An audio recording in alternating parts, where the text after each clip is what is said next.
Welcome, everyone. I'm Aaron DeVore, Chair in Transgender Studies, and your host for this weekend.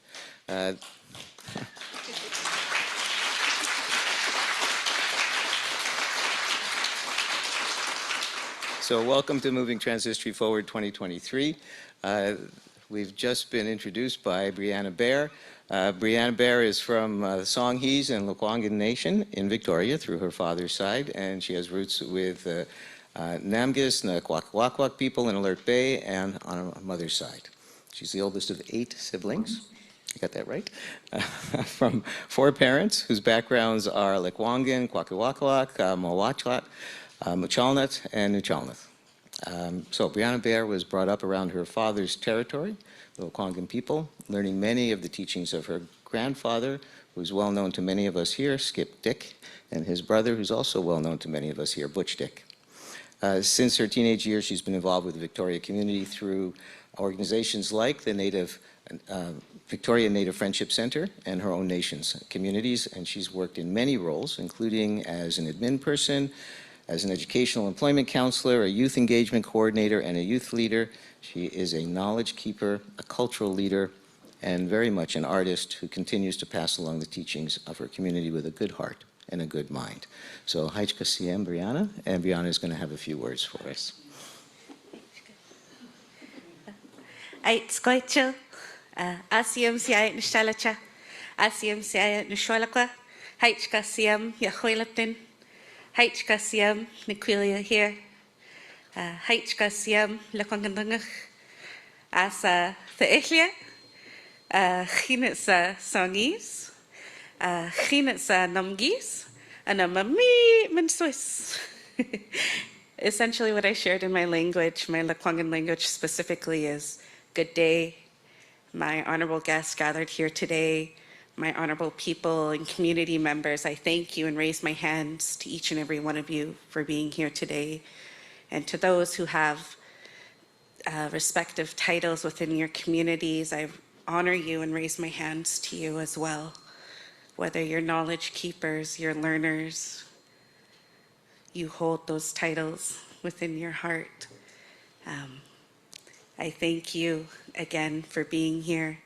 I thank my uncle, Yahweh Lipton, Bradley Dick, Butch's son, for that song. It's called the Woman's Honor song that he created a few years back, kind of just before the height of the pandemic that happened. And he called it a Woman's Honor song because some of the words within that song is saying Haichka Siem, which is thank you in our Lekwungen language, and then Salchuen, which is the word that we use to honor those matriarchs in our lives.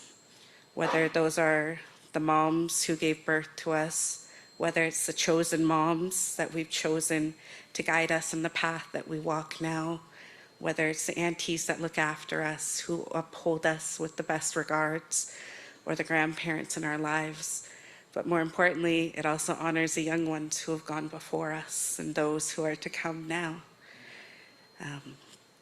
I also honor the people of these lands, the place, the smoke-carrying lands of the Songhees and the Esquimalt Nation, our people, our ancestors who have gone before us, and our people who are still thriving today. The name gifted to me by my family is Theechia. It loosely translates to older sister. Well, one of my younger sister carries the younger sister name. That name actually comes from my Wasanich side of the family in Saanich. My roots that tie me here are through my father's side of the family, which is, as you heard, my grandfather, Lehichalat, Skip Dick, my grandma, Linda Dick, and then my father, Samet David Dick. And then I'm also honored and blessed to have roots to the Kwakwak Numgis people up in Alert Bay through my mom's side of the family, which that side is through my late grandmother, Beverly Williams, my grandfather, who's still here today, Norman Seaweed, and also my mom, Hatwina Pulagoa Leslie Seaweed. Then I always share that I'm just a little bit Swiss. I'm a little bit white. I like cheese, but I shouldn't. But I'm really honored to open up this beautiful event, because when I first started learning to welcome people to the territory, I was like, what does that mean? Even as someone who's from this territory, I wasn't too sure. And when my grandfather encouraged me to step up into this role alongside him and many other knowledge keepers within our community, I was scared. And when he was telling me what it means to welcome people, it's a way to introduce you to our protocol that we've had for hundreds and thousands of years, not just here within this territory, but many others as well. But specifically here, we understand that each and every one of us comes from many walks of life. We come from different territories, countries. We come from different families, chosen families even. And we understand that some of us are also disconnected in the way that we don't have that connection to home. Our parents or our ancestors may have immigrated here. We ourselves may have moved here to pursue an education, to pursue jobs, to escape a place that wasn't good for our heart, unfortunately. And we welcome you to be here. We welcome you to honor yourself in a good way. We just ask that when you do it with something that we call that aichkwalowin. It's that good heart and good mind. You might not know what that means now, and that's okay, I didn't either. But it comes to you in time with the people that you connect to. When you ground yourself to the land, whenever you feel out of touch, remember, the grass is just right there. There's trees all around. An elder that I used to work with, he used to walk around the center, see who was having a bad day. They'd be like, gun, come here, let's go, we're going outside. I was like, you're not gonna make me hug a tree, are you? He's like, yeah, you know the routine, let's go. I was like, I swear I'm fine. He's like, no, you're not. Sure enough, I would he'd stand there and watch me hug the tree. Like, okay. And he said, take a couple deep breaths with me. Just do that a couple times, reground yourself. It may have started out as a bad day, but it doesn't have to continue to be a bad one. And so with that, I really want to honor each and every one of you and say, Haichka Siyam. Thank you for allowing me to open up your beautiful event. And I hope that with this event, you're able to take something and give something. I unfortunately am not able to stay this evening as my mother-in-law is celebrating 17 years being clean and sober tonight, so we're gonna go celebrate her.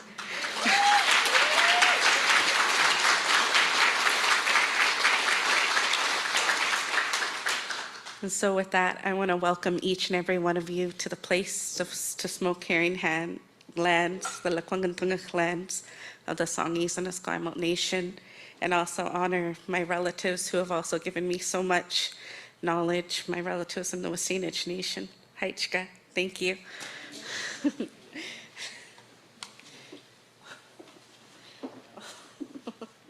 some chocolate, everybody likes chocolate. Thank you so much. Thank you for doing that. Haichka. Haichka Siyam. Gifts from everybody. Thank you, Brianna, for a beautiful welcome. And thank you all for being here, all of you here in the room and all of you at home, wherever you may be online, because there's many folks online as well. So we're just about to come into Transgender Day of Visibility. It's actually officially tomorrow, but I'm inviting everybody to celebrate it all weekend. Okay, so we're in this together. I'm going to start now with some more greetings, and I'd like to call up Her Honor, Janet Austin, the Lieutenant Governor of British Columbia.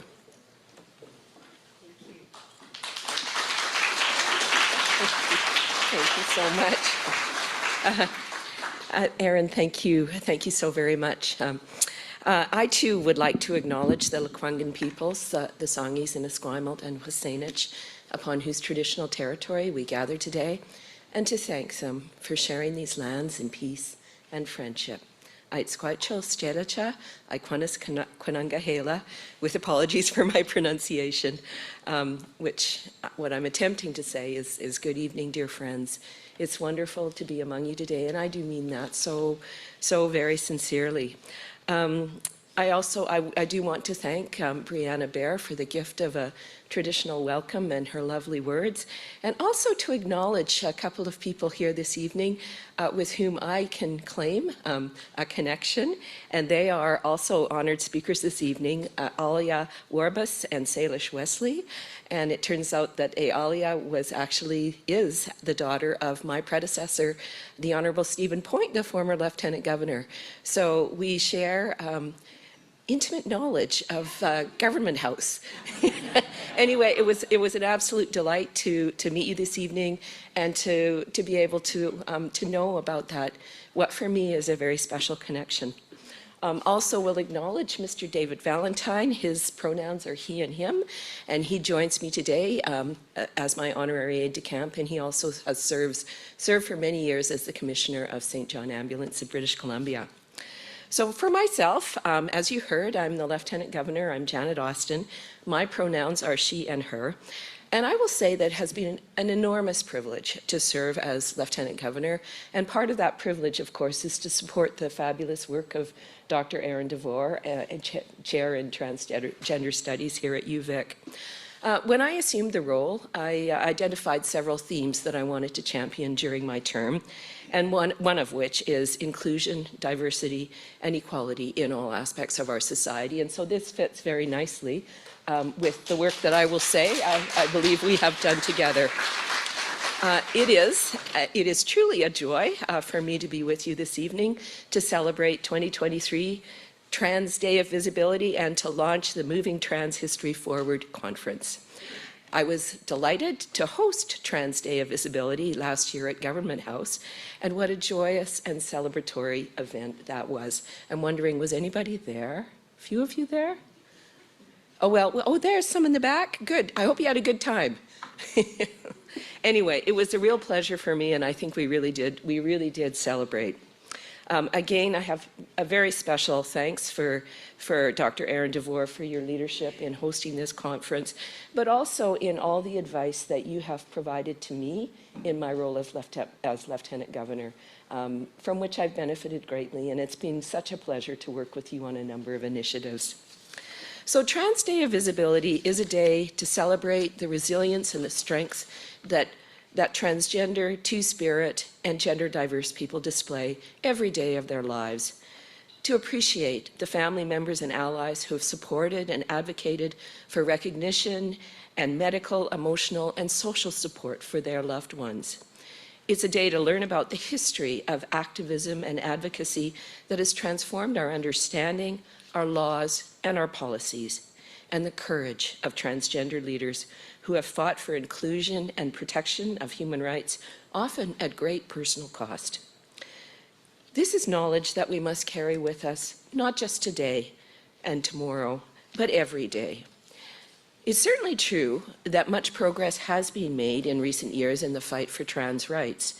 We see evidence of this in the increasing visibility of transgender, non-binary, and gender-diverse people in all aspects of society, and that is something to celebrate. But sadly, Trans Day of Visibility is also a day to honor the memory of those who have lost their lives simply for being themselves, openly and proudly. It's undeniable that transgender people continue to face extremely high levels of discrimination in our workplaces, our communities, and in society in general. And this is particularly true for trans women and girls, especially women of color who experience shocking rates of violence and many barriers to opportunity. I'm deeply concerned as well about the heartbreaking school-based culture debates we hear about in the news that are so potentially damaging to the physical and mental health of trans youth, putting them at high risk for bullying and discrimination. Trans Day of Visibility, for me, is also a day for personal reflection on the role that each one of us can play in the journey towards the full realization of equality for trans people.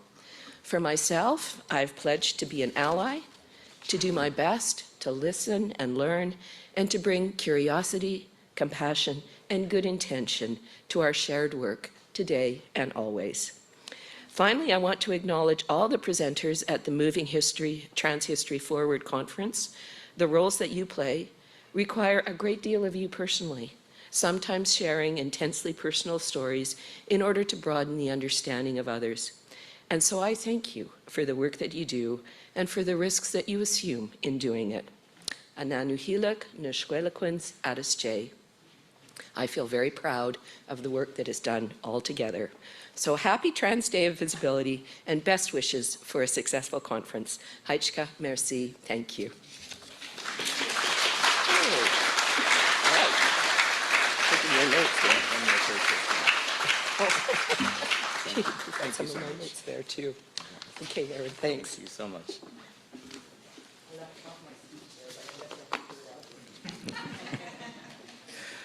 So thank you very much, Your Honor.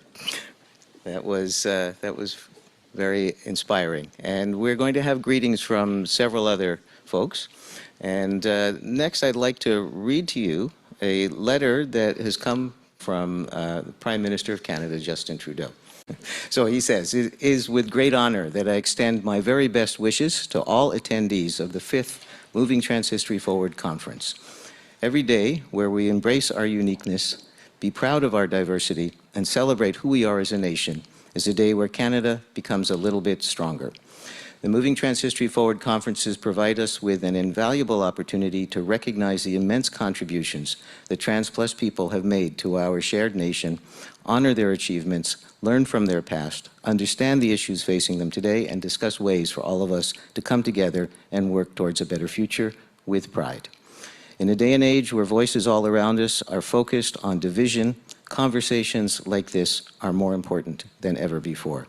I would like to thank the organizers for putting this wonderful, important event together and thank all in attendance for coming out to join this conversation. To all the members of the Trans Plus community here today, know that we will always be there to support you no matter what.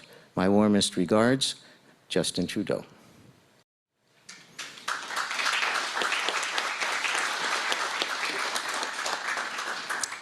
And I will follow that with a letter that is from Minister Yen, who is the Minister for Women and Gender Equality and Youth at the federal government level. So she says, "To everyone gathered here today, I would like to extend my warmest congratulations to you on the start of the Moving Transhistory Forward Conference.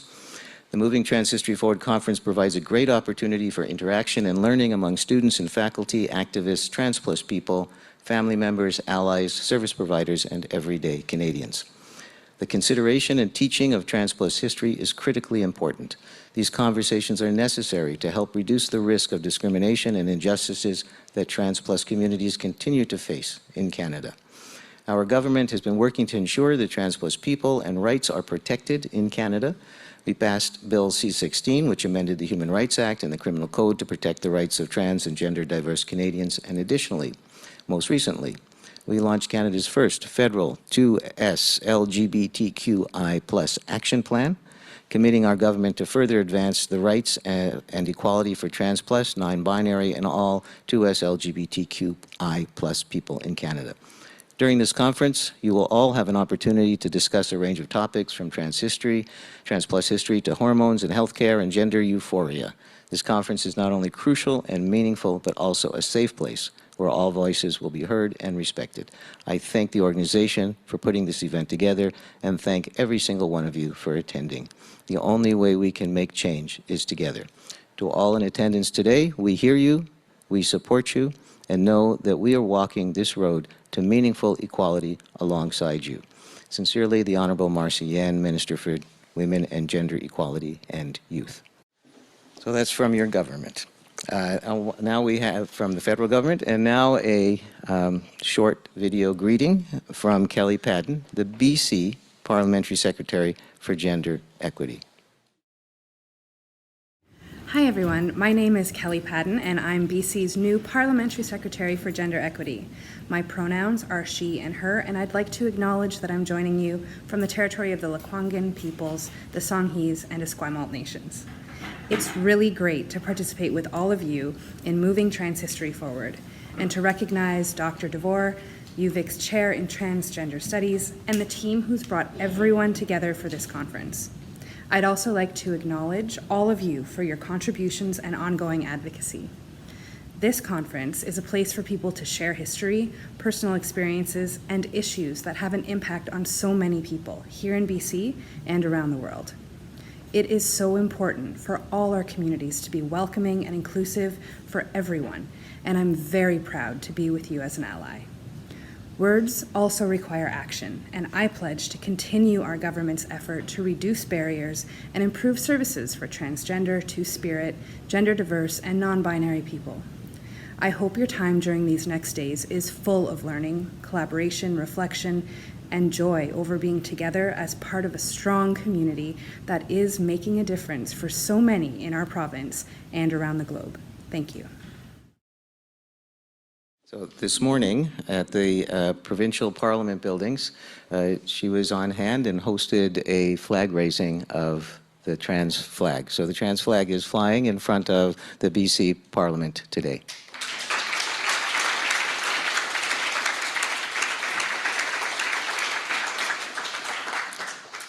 And finally, greetings from the University of Victoria. And we have in the audience with us, who will be coming up first, is Marion Buller, who is the Chancellor of UVic, and we'll follow that by the President of the University of Victoria. So Marion Buller, thank you.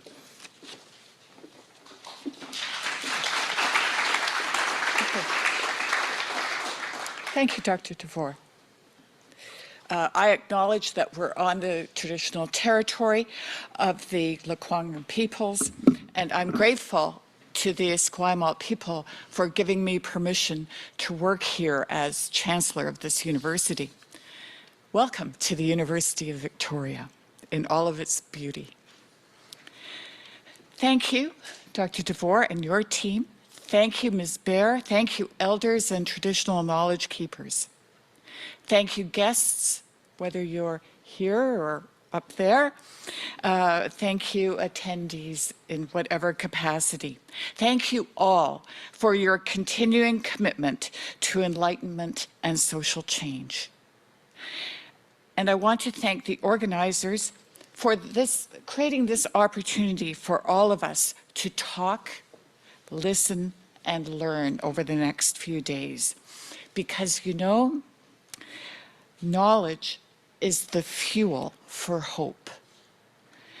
And I urge each one of you here today, whether you're here in person or up there somewhere, to be fierce warriors for hope.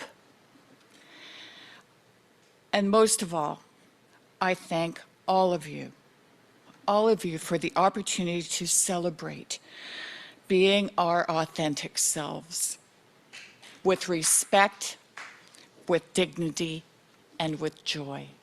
Thank you. Thank you.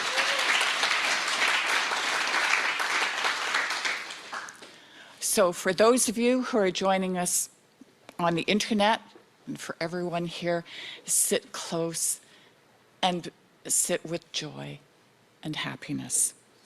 Thank you all. Haishka Siem, Miigwech, merci. Thank you.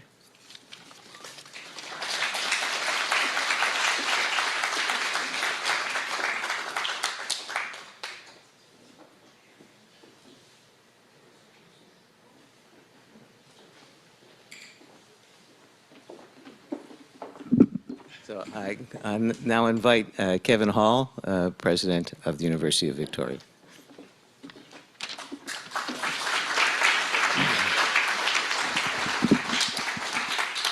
Well, first off, thanks, Aaron, and Michael, who tells me he did way more work than Aaron, for putting this together. It is an incredible undertaking to put together something of this nature, a conference of this type, so thank you. And a big thanks to Brianna Baer for an absolutely wonderful and warm welcome. And I too would like to pay my respects to elders past and present and pledge to walk the path to reconciliation together. And also huge thanks to Lieutenant Governor Janet Austin. We in BC are so lucky. We have the absolute best Lieutenant Governor in the country. and the absolute best in the history of this country. I've never met a lieutenant governor more connected to community, more dedicated to making change. And so thank you for what you do for BC. Yeah, okay. And of course, thanks to my friend Marion Buller, my boss, the Chancellor at the University of Victoria. So congratulations to everybody on the 5th Moving Trans History Forward Conference. And it's impeccable,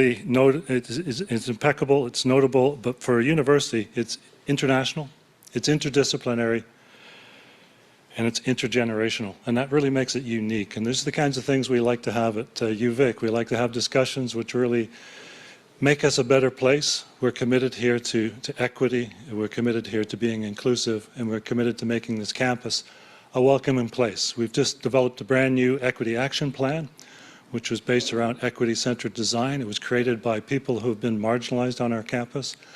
And it's told us we're not good at what we do in terms of being inclusive. We've got a lot more work to do. And we're glad to hear that, and we're glad to have a plan forward in the future. And we're really working hard to try to make this place inclusive. I also wanted to mention we're really proud to have Aaron and his team here. We are the largest Transgender Archive that was started in 2016 by Aaron.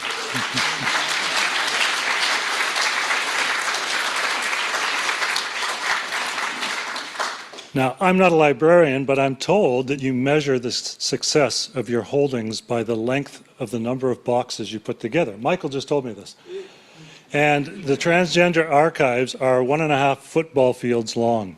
So, Aaron, congratulations.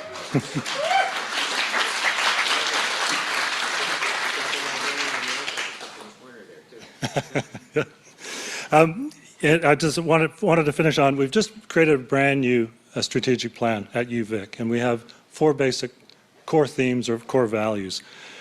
And one of those is to uphold equity and create a culture of belonging. And that's a sentiment, again, that's echoed through all of the plans we have, our research plan, our equity action plan, our new Indigenous plan, our global engagement plan, and our climate and sustainability action plan. That theme resonates through all. So to all of you that have come from afar, to those of you that have just walked down the street here, and to those of you online, a huge warm welcome from the University of Victoria, and I hope you have an absolute amazing couple of days. So thank you.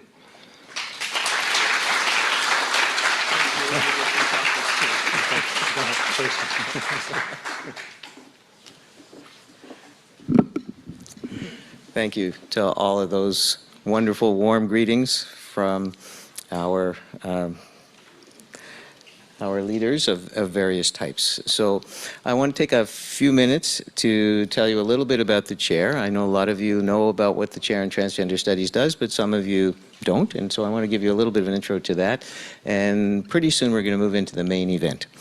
All right, so the Moving Trans History Forward conferences are brought to you by the Chair in Transgender Studies, which started in 2016 and was largely funded. Certainly the university has been very generous as well, but largely funded by a foundation called the Tawani Foundation. So I have to say thank you to them. It is a research chair, and we do a lot of work also with the Transgender Archives, and Laura Wilson, the archivist, raise your hand, is up there, our big partner. And next to her is Jonathan Bankston, our librarian, who is, we can't do anything without his support, and we say thank you very much to Jonathan as well. So in addition to this conference and the archives, we also have a scholarships and fellowships program, and I'll mention that the scholarships and fellowships program is open for applications right now. I encourage you, if you are eligible, to apply for that. We have lectures all year round, online and in person. We have visiting scholars from around the world who come for visits of a couple of days to a year or more. Do lots of teaching and mentoring. I know there's lots of graduate students in the room who I've worked with, and some undergraduates. We put on arts and social events. As was mentioned, I advise policymakers and leaders in various kinds of organizations, government and otherwise. And we do some work with the media as well. So those are some of the things that the Chair in Transgender Studies does. I think we have a short video. that I'd like to show you about the chair in transgender studies.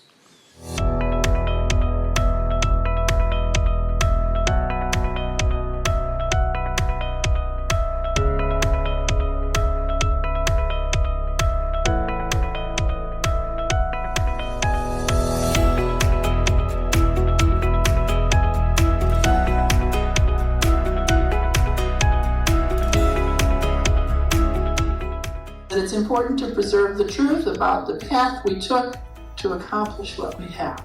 The truth will free us all. In terms of access to care, in terms of decriminalization, in terms of ability to get identity documents, the kinds of everyday things that make our lives livable. That's what we need to work on. On November 7, 2017, myself and 6 other trans-identified individuals were elected to public office in the United States. Whoever you are and what you want to say, they won't be able to take that away from you if you're so good they can't deny you. Make your body of work or your vision as great as you can make it, because then no one will be able to sort of take that away from you. You've got to be ready to fight. Plain and simple. They are going to come at you every way possible. And you must be prepared to put them on their ass if you can. Being trans is hard. It's really hard. It's not easy. Talking to and meeting with trans adults is personally very important because they did it. They managed to get through all of this, and so maybe I can as well.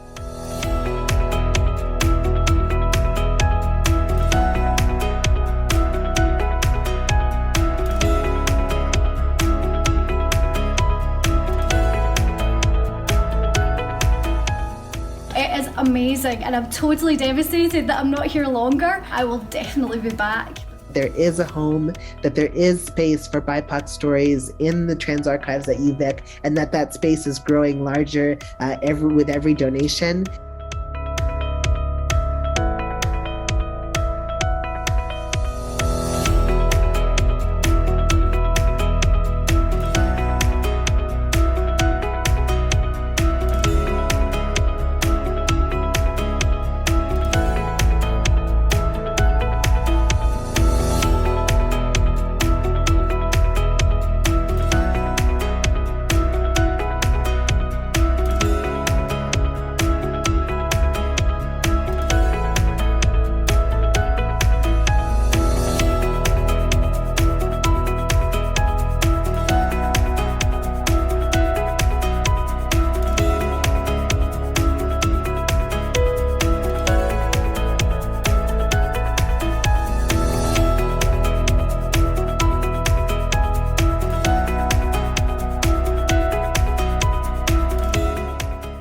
We have nothing but curiosity to lead us forward.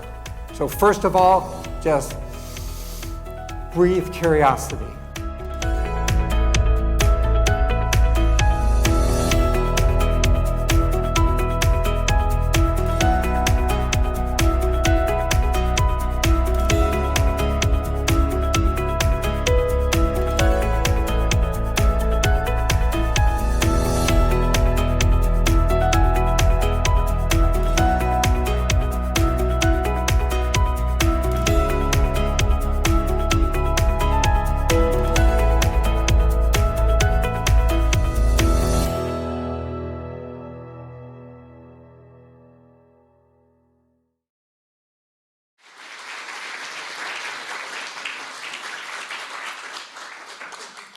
I can tell from the reactions in the room that you recognize some of the people that went by on the screen.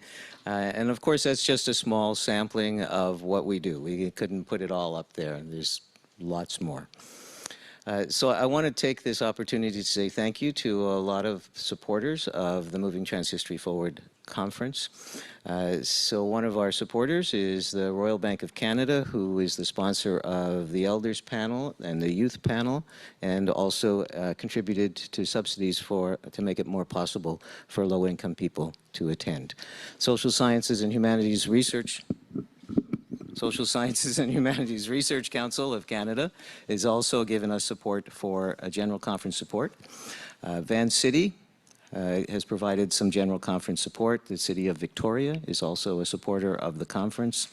Andrew Beckerman, Andrew, raise your hand. I think you're in here somewhere. There he is. Andrew Beckerman is a big donor to the conference and to the chair in Transgender Studies in general, and many other individual donors. University of Victoria has supported this conference and the chair in Transgender Studies in innumerable ways. We'd be here all night if I started to try and list them all, but thank you to all the folks at UVic who have worked with us. You will have received, no, you didn't put it in the bags. There are printed programs for those who would like to have them, and they are supported by Monk Office Printing, and I wanted to thank our conference hotel partners, Hotel Z and the Chateau Victoria. Of course, these kinds of things don't just happen, and so there's a tremendous number of people who have put effort into making this happen. There's a few that I must point out. The amazing, incredible, wonderful Michael Radmacher over here.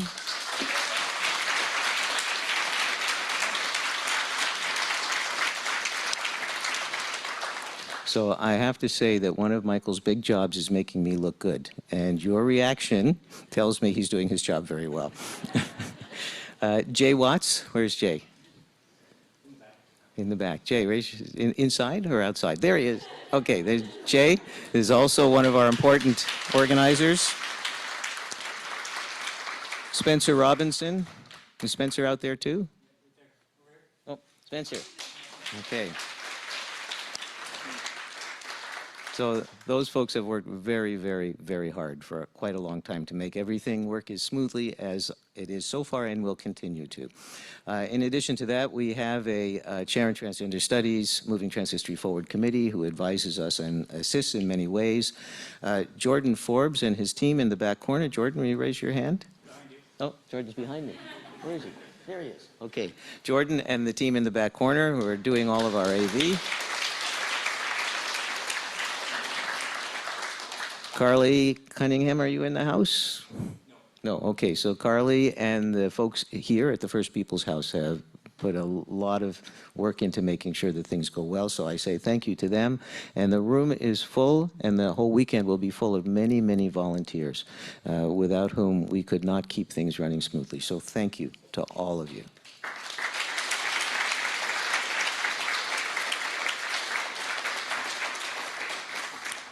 Okay, so now I would like to say a few words of introduction and then turn the program over to our other honored guests.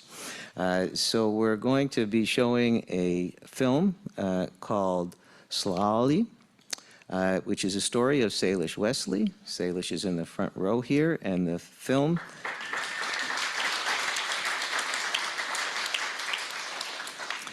is about how Salish broke ground as the first to confront and reshape the rigid gender roles in her Stalo community. And after the film, the filmmaker, Alia Warbus, who is also here in the front row, they'll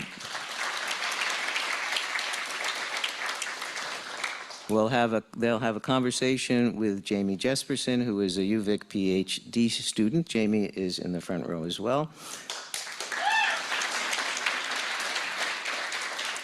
So Alia is a Stalo with roots in the Musqueam and the Chamath and the Skolits. No, I said that wrong, I'm sure. Skolits and Shahalis First Nations. She's worked in the unceded territories of the Coast Salish as an artist and an activist for the past 18 years. She's currently focused on writing, directing, and being a mom to her 3 young children. And as you heard before, she's got some pretty fancy relatives as well. Salish Wesley is someone that I've known for quite a few years and spoke at our very first Moving Trans History Forward conference. Salish is a Two-Spirit educator and knowledge keeper who's of Stalo and Tsimshian descent.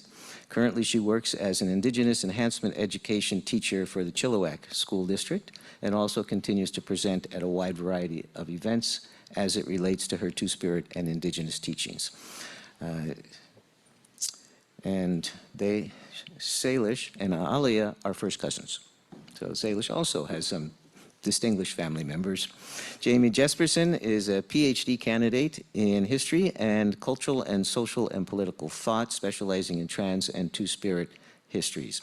In 2022, she had the privilege to collaborate with Salish on an oral history biography project commissioned by the Stalo Research and Resource Management Center, and it can be accessed at the Stalo Library and Archives as well as online. And I'm sure Jamie would be happy to speak with any of you about it in as much detail as you would like after the event. So we're going to start by showing the film, and then Jamie and Salish and Ali are going to come to the front and have a conversation, and as time permits, there'll be some opportunity for Q&A. So if we could have the film, please. Aichikushiem for sharing your story with us. Come on up. And it's being filmed right now. So you're seeing the beginning of the next documentary. Hi, everyone. Oh, is this on? Hi, everyone. My name is Jamie. So humbled and privileged to share the stage with both of you. Before I dive into any questions, I just want to pass the floor with any initial thoughts, responses to watching the video. Salish, do you want to start?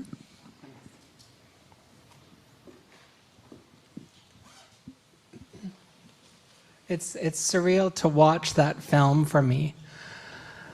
I have to acknowledge the peoples whose territory we're on, and I'm grateful that we're able to be here. I just have to say that with this film, it was something that was really to help my sister with her budding career, and it became something, I think, already bigger than her, bigger than both of us, because it's getting pulled in many different directions, and she hasn't even released it yet, officially. And so she's doing this footage that might seem awkward because she's realizing the importance of this film and this work, and knows that it should be expanded into a full feature. So therefore she's doing some capturing of our lives and how her and I have come together to make a weaving, a tapestry of new history. And so, as I mentioned in the film, there was no history for my people. Not even in the entire Coast Salish nation, which is vast, as many of you know. And I was once upon a time a PhD student trying to excavate that knowledge and that history to validate myself, because at the time, it didn't matter how accomplished I was, it didn't matter how well-intended I was in helping my own family and community to come out with me, to transition with me. It wasn't something that I felt I accomplished. And so I wanted to find history and write about it so that it would become something, and it would have a platform so that my family and community was able to see me, as I said in the film, and to hear me, because it was easier for them to delete me, basically. And I mean that with no ill intent. If I were in their shoes, I would like to hope I would have done differently, but I don't know. I've never been in their shoes. I've never had any privilege. And so that film and the work that I've done has been the start of the history. You know, we can dream, we can quest, we can try to ask the spirits to help us, but ultimately the work that we're doing now is the history that's starting. So moving trans history forward is certainly a perfect platform for that work, because that's exactly what my sister and I are doing. And it's been a journey. And so I watch myself in the earlier footage and I pick out something new every time I see it. And I think, there's a symbol, there's a metaphor. The white kitten, you know, I can go into a lot of it. But the footage of my interview in 1997, in my mind, is now officially vintage. So, my goodness, what an experience that was, and what a witnessing it was to see that little piece of footage again. But I hope that answers, and then some, the question you just asked. Thank you. Thank you. Am I allowed to ask you questions? Are you playing director right now? Yeah. So. Put your phone down. I know, right? Stop filming for a minute. I'm a filmmaker, and I do focus on the events and the lives of all the wonderfully interesting people that are around me. And it took me a long time to realize that I'm a part of the story as well. I feel more comfortable and in place when I'm behind the camera and able to look at things objectively and be curious. I love that you use that word, the curiosity that we can have in your introduction. And curiosity to me is like being a witness, and to ask ourselves really critical questions about the time that we're in. And I'm literally just I like to think that I'm a part of the movement. I play a small role in amplifying voices the best way that I can for people who are truly doing brave things that make a difference. And my sister has always been, to me, a friend, many instances like a best friend, a guide, a mentor, an inspiration. And I just do not know where all that strength has come from, but she manages to still carry on to this day and to carry this kind of message with her. And so I just hope to help in any way that I can. I want to give a shout out to our friends at KPU, who we had the privilege and the joy of meeting these young people who are doing great things in the institution of KPU in the city of Surrey, and moving your own stories forward. It's nice to see you guys again. And so, yeah, that's sort of, I'm just witnessing and filming and trying to capture as much of the story as it continues on.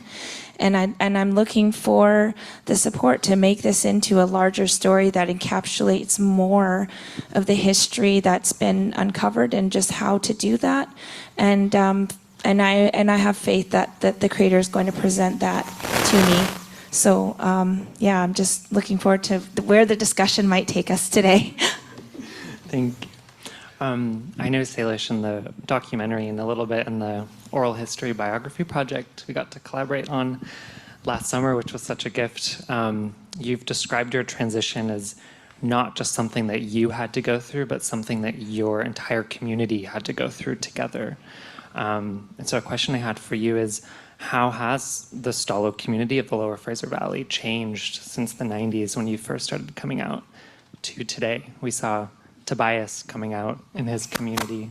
And if, Ali, if you have anything to add from the outside, how you've seen your community change in the past 30 years. 30 years. That's a long time in trans years, isn't it?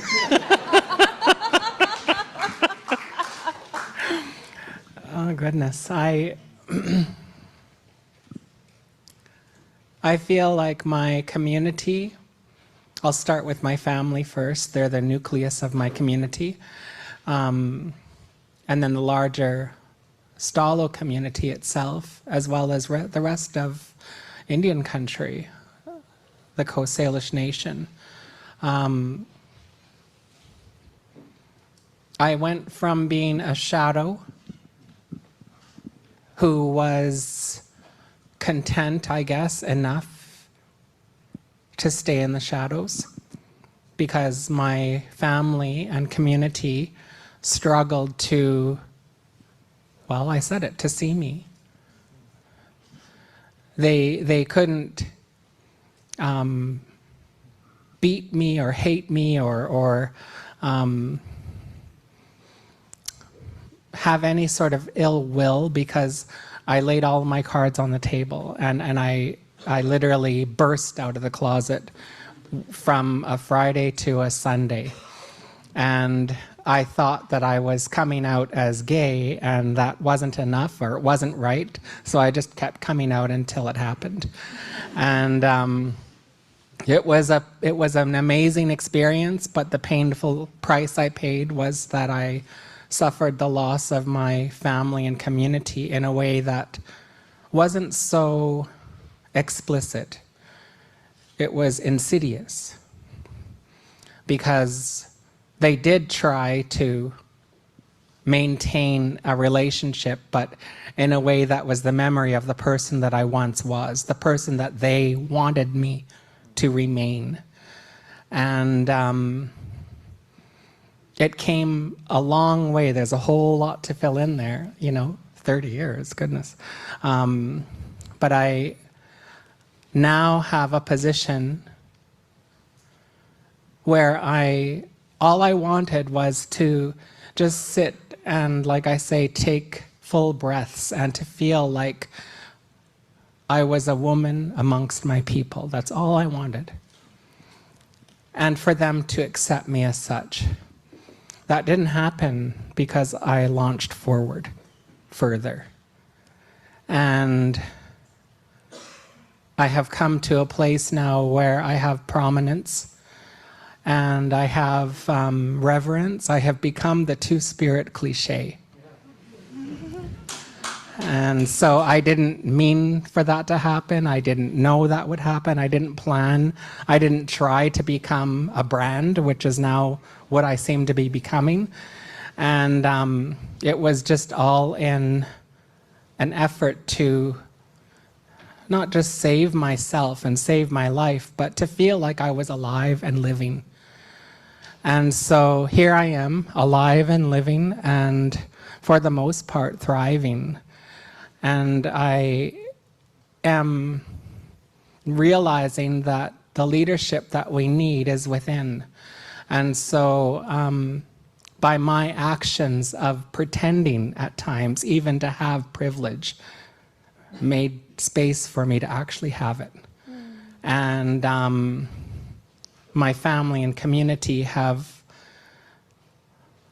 not just accepted me, but they've become champions in their own right.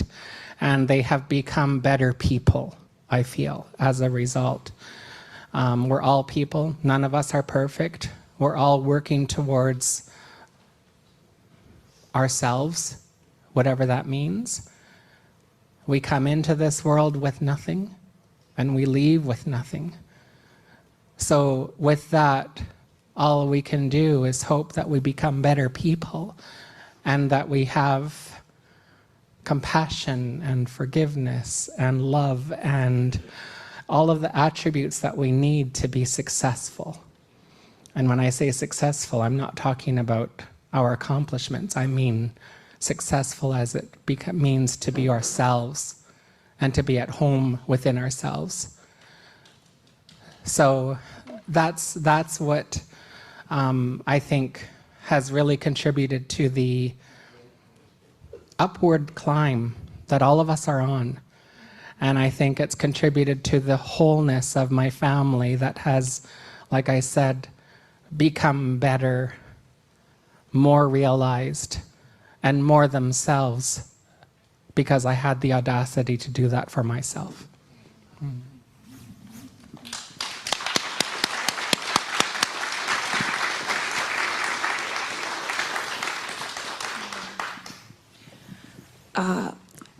For myself, as an ally and an observer of how the culture in a small Bible town full of a lot of bigotry and racism has changed.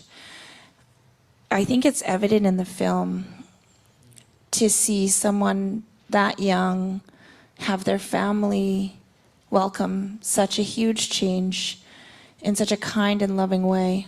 It really is that testament of the waves of change that came because of Salish's bravery so many years before.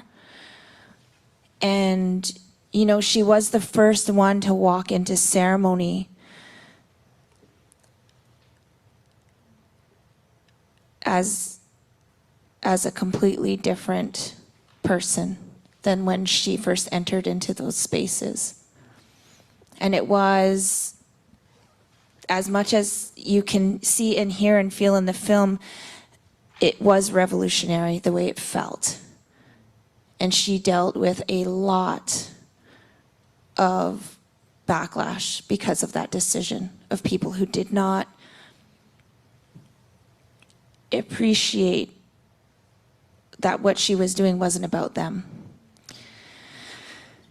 And since then, we've had other trans people make that same move in the cultural space. Rest his soul, Jensen was one of them, but he's since passed. And I truly believe that those steps were laid out, and they were first laid out by Salish in her actions. And it really did make my family stronger and better, whether they liked it or not. We have brothers who are very toxic in their masculinity. Patriarchy is something that was pushed upon our people, even though we are a matriarchal society. And a lot of that ideology came from colonization and from the church. And as we're slowly making a shift back into, if not more matriarchal ways, at least equality, and that women have a real voice within our culture and within our family, a lot of that toxic masculinity was questioned when Salish made the choice that she made. With her brothers and with her uncles, they really had to look at themselves and what their beliefs were and how they were going to confront those beliefs if they wanted to be a part of Salish's life.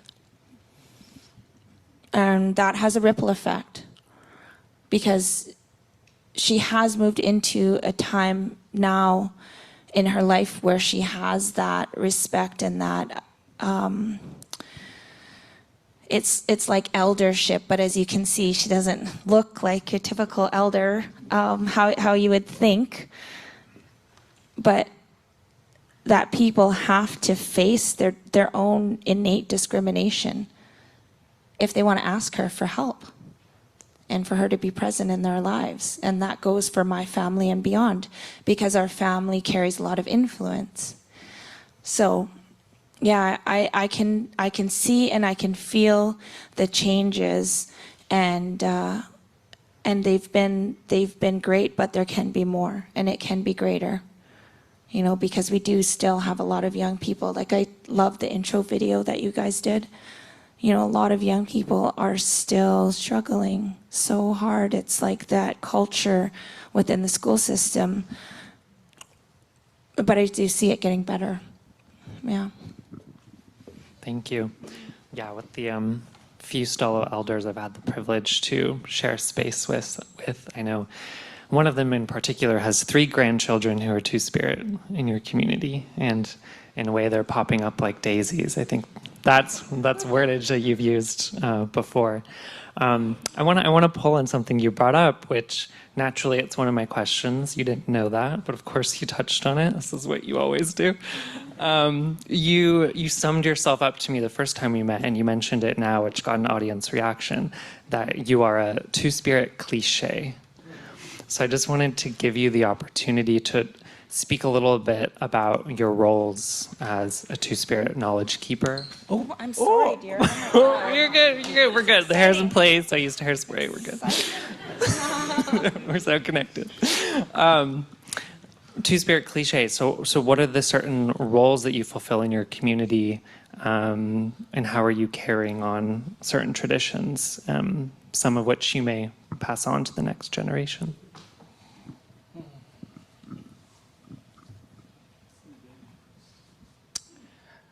I'm a teacher, first of all. So I work with children and youth, students, whatever that may be. I've worked in the post-secondary section. And so that's one of the cliche descriptors of what you might have read about ancestral two-spirits. They took care of the children. They might have become a wife, a third or fourth or fifth wife when there were polygamous traditions. You'll read a lot or a great deal about, and it's a very pan sort of read when you come across it. When writers say, Indigenous people do this, Indigenous people do that. And I'm always letting them know, that's about as broad as saying, Europeans do this, Europeans do that. Well, which Europeans? And so that's how I try to fix things and help them to sound a little bit more intellectual. and to, but like, so that's something, is that I'm a teacher in many ways, not just in the education system. And I have this, I don't know what it is, if it's like an ancestral touch. I feel like I am a medium for something greater than me. And so I will look at a task or a skill that I think is beautiful, like the weavings you saw. I made those.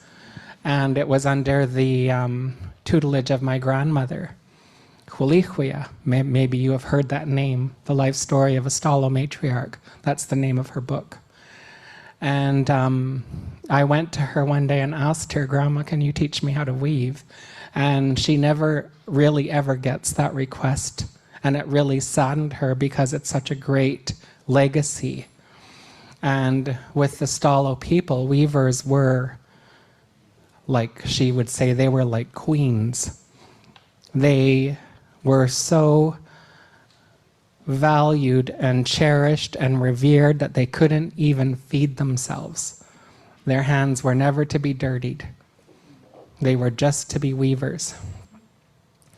So I have learned to weave, and especially those Swatkoth blankets, the wool blankets, those are the robes that are akin to the king's crown in Stalo territory. When we wrap ourselves in those robes, they show who we are. They show that we are nobility and that we have to set the bar for the people. And so I have come to be a very, very, I don't know how to say this without sounding like I'm not humble, a gifted weaver. And like I said, it seems like there's something I'm channeling because it shouldn't have come that easily to me. I've met many weavers who have been weaving for far longer than me, and they're still as though they're in grade 1, if you could compare. And I skyrocketed right into university, and I have no idea why. I would like to think it's because I'm Two-Spirit. But I don't know why. Like I said, I feel like I'm channeling.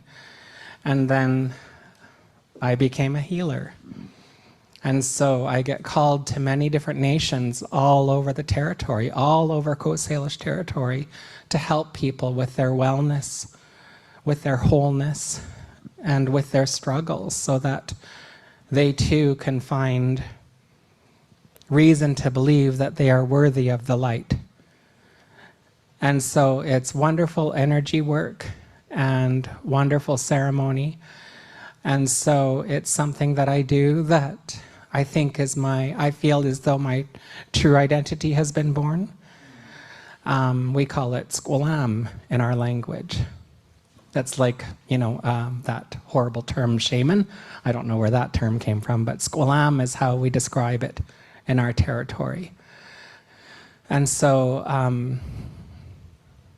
I'm entrusted with people's lives as it relates to their spirits.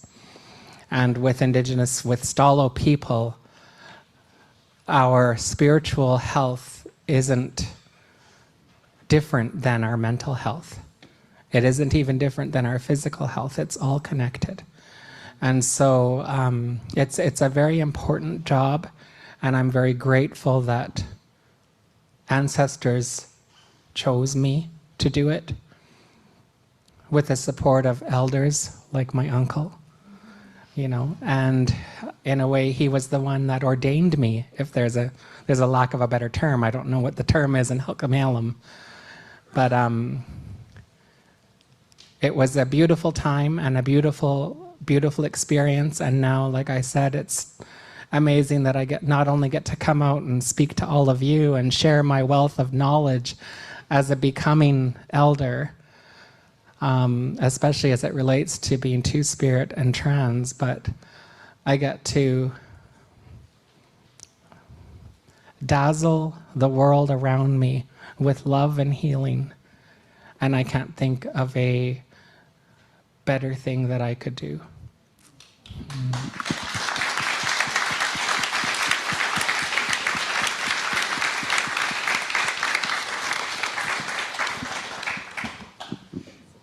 Did you want to add anything to that?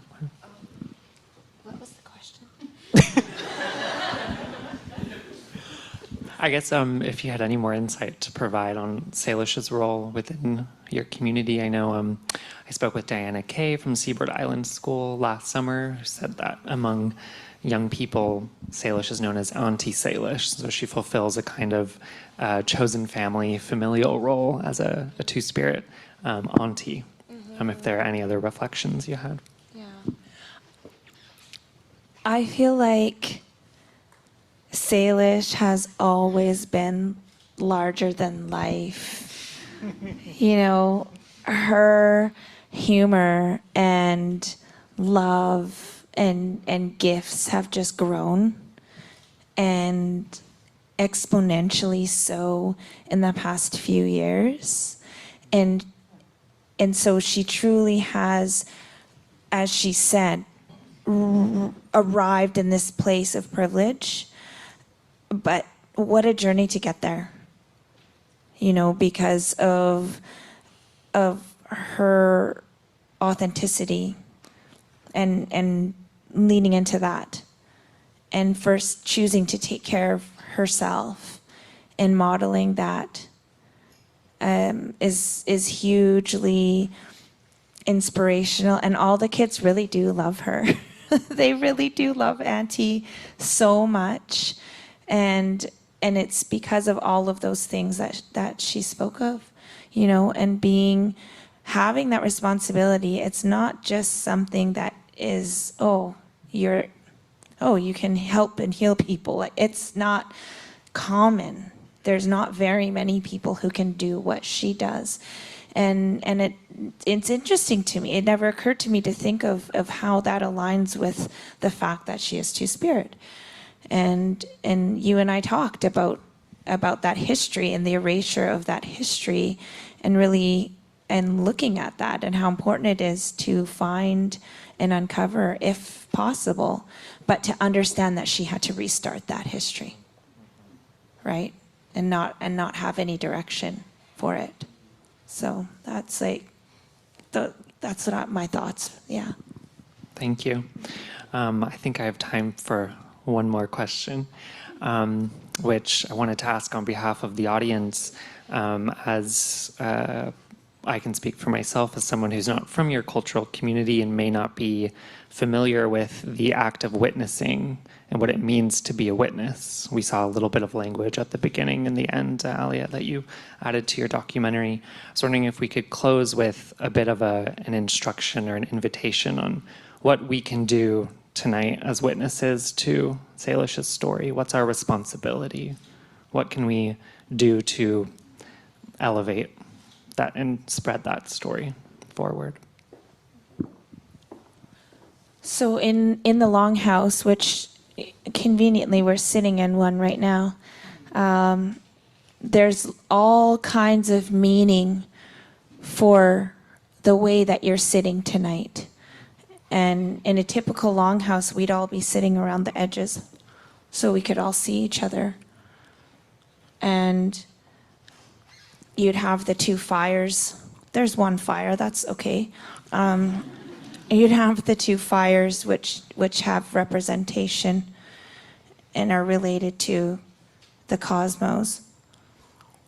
And the fire represents truth in our community. And when you're sitting in front of the fire, you have to tell the truth. The truth comes out when that fire is there. And the floor represents our life. So when we sit in the longhouse, that's where we do all of our business. That's our government place. That's where everything that's important happens. And what we do is we call witnesses, typically one or two from each community, depending. And sometimes they will do at some works, they'll say, you're all going to be called to witness tonight. That happens as well.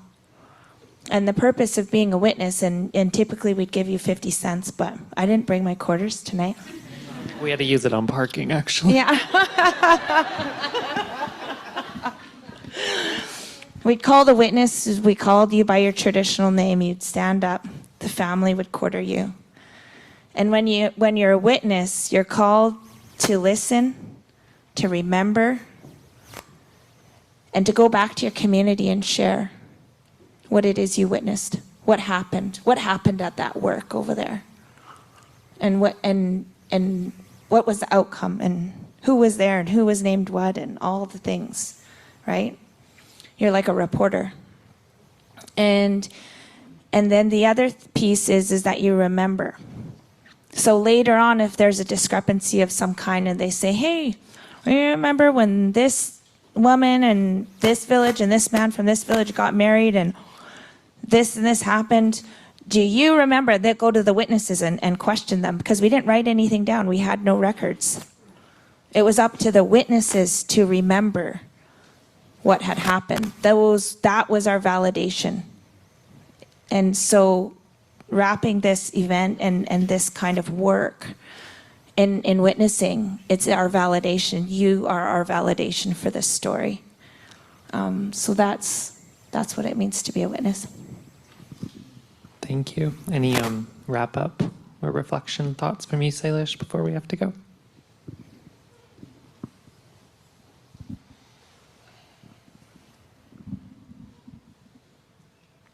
Love harder, everybody.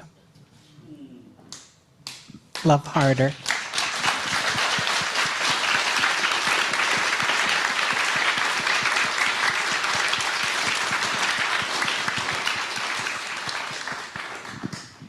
I want to thank you both for coming, for sharing your art, sharing your stories. Dr. Sarah Hunt provided some blankets we wanted to gift you as a thank you for joining us. Aaron has it here.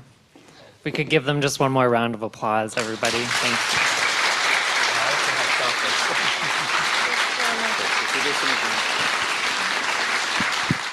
So once again, thank you so much for all the work that you do. Salish, I've been a fan for a long time. I will continue to be a fan. And Alia, thank you for the filming. Where's Alia go?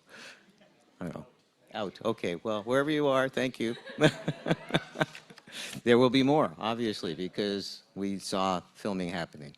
So just a few words to say thank you to all of you who are here. Thank you to all of you at home who have been joining us from home or wherever you may be. A special thank you to Jamie and to Sarah Hunt. Sarah, where are you? I just saw Sarah there, who were instrumental in bringing together tonight's event.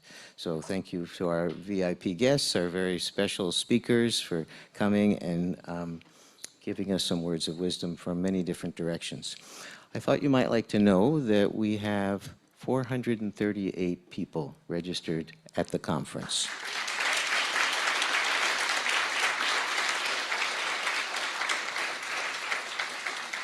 From all over the world. So Canada and the US is probably obvious. Argentina, Cyprus, Finland, Germany, Ireland, the UK, Guinea, Liberia, Malawi,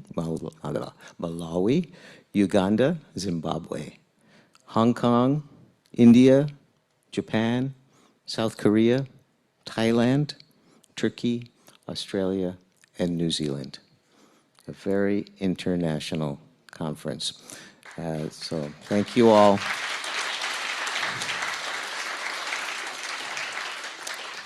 And like Salish, I have a message for you as well. I want to remind you that life is short. Use your time here to make the world a better place, here at this conference, but here in life. Remember, we need each other, and I ask you at this conference where we come from so many places and so many backgrounds and span the generations, I ask you to spend time with people that you don't usually spend time with. Go to their sessions, talk with them during networking times. Online folks, there's networking for you, there's networking for people here. Remember, you have 2 ears, 2 eyes, but only 1 mouth. All right? So listen, observe, and learn. And remember, no one is perfect. You will make mistakes. I will make mistakes. All of us will make mistakes. And only a deity is perfect. Don't ask perfection of yourself or of others. Be generous. Be kind. Be allies to each other. Please don't call people out. Call people in to grow. Be generous to yourselves and to others. And remember that old golden rule, do unto others as you would have them do to you. Tomorrow, we have a very, very full day. It's a 12-hour day. If you're here in person, please wear your name tag at all times. If you're online, we'll know who you are. Remind you that the language of the conference is plain English. All right, so if you are a speaker, please bear that in mind. If you are tuned in on Zoom, we now have the capacity to auto-translate into 24 languages. So although the conference is in plain English, if that's not a comfortable language for you, you may switch on to another language. Some people are wearing no photo stickers. I haven't seen a lot of them, but there are some around. So if you're taking pictures for your own use, please be aware of that and pay attention to that. And please do not record the sessions. We will be recording them and live streaming them, and they will be available afterwards for those who have given permission for that. Our recordings will not record the audience, right? So don't be concerned about that. I assume you're all on social media. Please post stuff about the conference. Hashtag MTHF23. If you're on Zoom and you need help, write to the MTF team. You'll be able to find them in the chat. Okay, so tomorrow we start at 8:30 a.m. with coffee and a light breakfast. I will say a few words at the beginning of the day, and then at 9:30 we have a Two-Spirit Trans Plus panel, which will be moderated by our very own Salish Leslie. So.